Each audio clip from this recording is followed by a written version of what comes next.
এই সেই iconic Howrah bridge.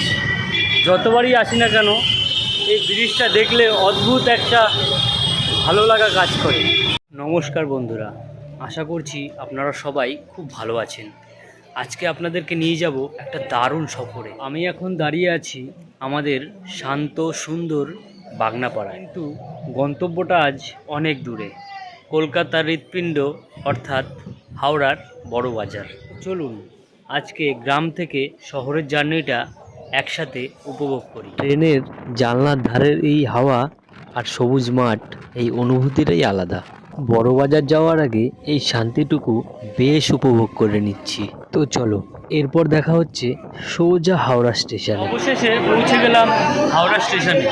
ভিড়টা দেখলে বোঝা যায় আমরা কলকাতায় পারে গেছি। এইখান থেকে বাসে কিংবা ফেরিতে করে পার হওয়া যায়।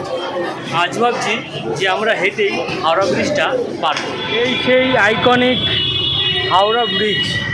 যতবারই আসি না কেন এই ব্রিজটা দেখলে অদ্ভুত একটা ভালো লাগা কাজ করে। গঙ্গার ওপর দিয়ে বয়ে আসা ঝোড়ো হাওয়া সব ক্লান্তি যেন এক নিমেষেই দূর করে দেয়।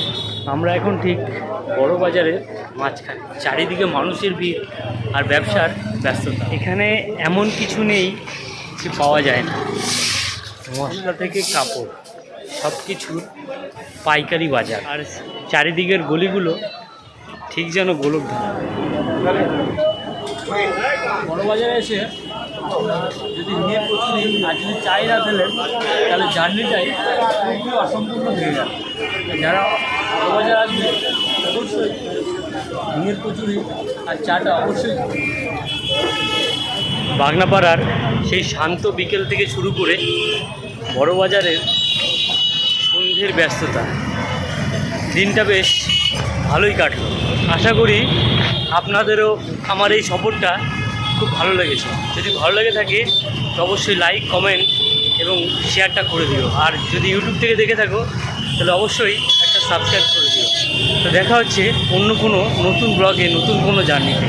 ততক্ষণের জন্য ভালো থেকো, সুস্থ থেকো, টাটা।